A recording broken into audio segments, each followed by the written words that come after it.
The largest echo chamber in gaming is currently offline with no signs of ever returning to its former self. It may come back up eventually.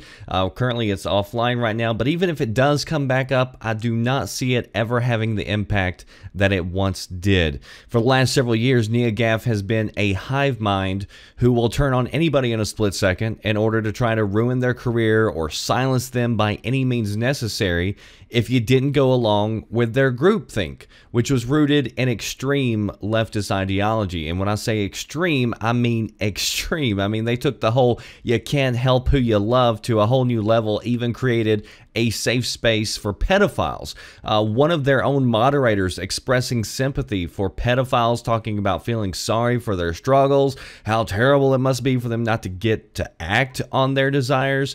I mean, yeah, that's so terrible for those children. Yeah, right?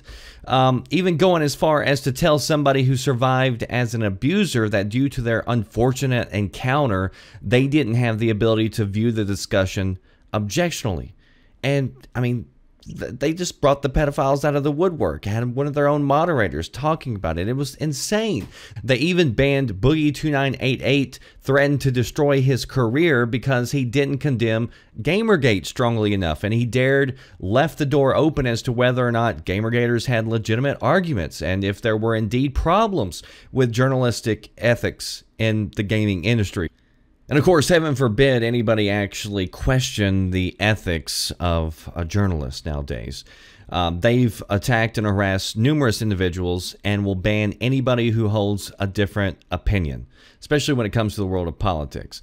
So this is a group that likes to believe they're a safe haven for social justice, minorities, video game discussion, but it's really anything but. It's a dungeon of delusion, hypocrisy, and cyberbullying.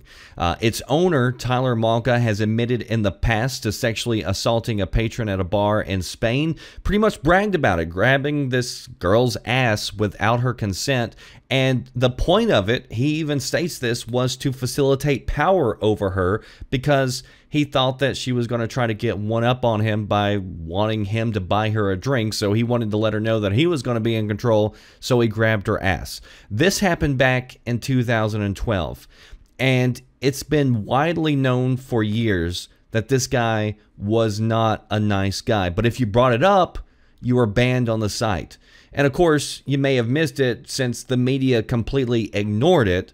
You know, since we can't question their ethics, we can't ask them why they ignored it. We can't ask Kotaku why in the past, whenever they did an Ask Me Anything questionnaire with Tyler, and several members actually asked this question directly about these assault charges, Kotaku never questioned him about it. But now Tyler is being accused again of sexual misconduct from a film director who says that he jumped in the shower with her naked without her permission or knowledge. They were on a trip. She went to go take a shower because she wasn't feeling good. And then she turns around and he jumps in there right with her. And now the site is in utter shambles. For most of the last 24 hours, it's been offline, and a large group of moderators have stepped down and left the site, claiming that they are working on creating another site, one that is, of course, not associated with Tyler. And it looked like they're picking kind of up where they left off by banning any sort of thing and controlling the thoughts. I saw where they've got a Discord going on, and they're already banning people who mention Tyler. Like, they don't want to have anything to do with him, so they're just going to pretend that it never happened, like they've got no issues. So go back to just banning anything that is, you know, uncomfortable for you. That's how people get off like these power trips on forums of all places. Like, it's kind of crazy. And I mean, whether this accusation is true against Tyler, you know, it doesn't matter. It really doesn't matter, because he built this community that preaches you always believe the victim, and so it's sort of you made the bed, now you lie in it sort of deal. And they're going to start eating their own.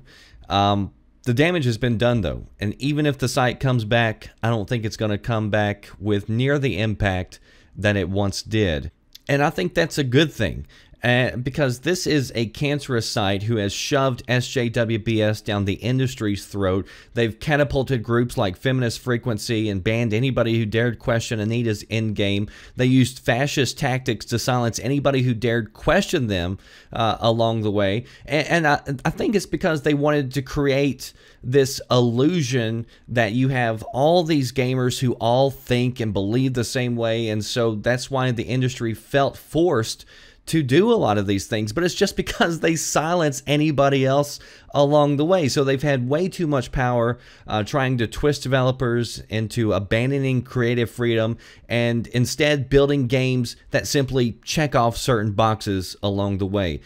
Obviously, not every member there is terrible. I know a lot of people went there because they just love talking about games and they didn't get into all the political stuff.